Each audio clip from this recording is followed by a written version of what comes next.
সূরা আন-নাবা। রহমান রহিম আল্লাহ তাআলার নামে। কোন বিষয় সম্পর্কে তারা একে অপরকে জিজ্ঞেস করছে?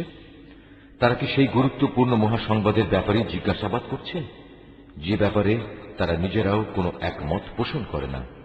না, তা আদৌ ঠিক নয়। সঠিক ঘটনা এরা তো অচিরেই জানতে পারবে।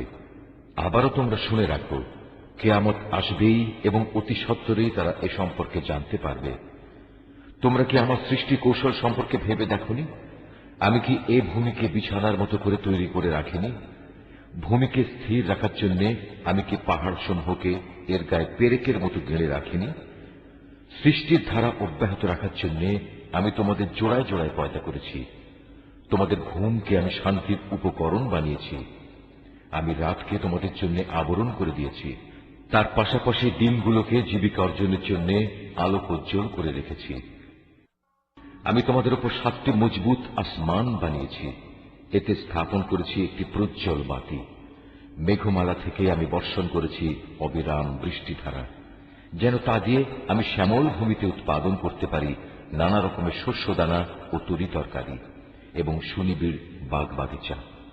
সবকিছু শেষে এর সিদ্ধান্তকারী একটি দিনও সুনির্দিষ্ট করে রাখা হয়েছে, যেদিন সিঙায় ফু দেয়া হবে। প্রলয়ঙ্করী ফুঁর সাথে সাথে তোমরা দলে দলে আসবে, যখন আসমান খুলে দেয়া হবে এবং তা অনেকগুলো খোলা দরজায় পরিণত হয়ে যাবে। পর্বতমালাকে সরিয়ে দেয়া হবে এবং তা মরীচিকার মতো হয়ে যাবে।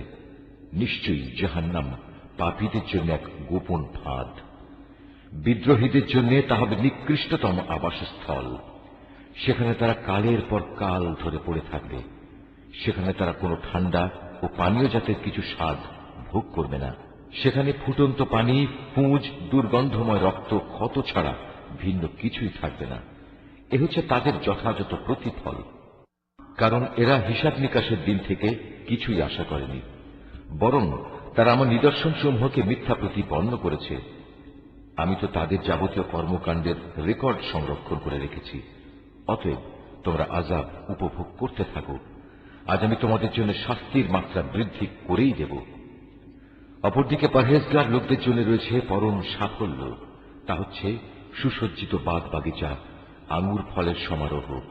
আরো রয়েছে পূর্ণ যৌবনা সমবয়সী সুন্দরী তরুণী এবং উপচে পড়া পান পাত্র। এখানে তারা কোনো বাজে কথা ও মিথ্যা শুনতে পাবে না। তোমার মালিকের তরফ থেকে এটা হচ্ছে তাদের জন্য যথাযথ পুরস্কার। এই পুরস্কার তাঁর, যিনি আসমান সমূহ, জমিন ও এদের উভয়ের মাঝখানে যা কিছু আছে তার মালিক।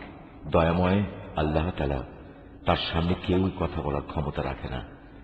সেদিন পরাক্রমশালী মালিকের সামনে জিব্রাইল, রূহ ও অন্যান্য ফেরেশতারা সারিবদ্ধভাবে দাঁড়িয়ে থাকবে। করুণাময় আল্লাহ তাআলা যাদের অনুমতি দেবেন, তারা ছাড়া সেদিন অন্য কেউই কথা বলতে পারবে না, এবং সে অনুমতিপ্রাপ্ত ব্যক্তিও যখন বলবে তখন সঠিক কথাই বলবে। এদিনটি সত্য, তাই কেউ ইচ্ছা করলে এখনো নিজের মালিকের কাছে নিজের জন্য একটা আশ্রয় খুঁজে নিতে পারে। আমি আসন্ন আযাব সম্পর্কে তোমাদের সতর্ক করে দিলাম। সেদিন মানুষ দেখতে পাবে তার হাত দুটি এদিনের জন্য কি কি জিনিস পাঠিয়েছে। এদিনকে অস্বীকারী ব্যক্তি তখন বলে উঠবে, ধিক এমন এক জীবনের জন্য। হায়, কত ভালো হতো যদি মানুষ না হয়ে আমি আজ মাটি হতাম।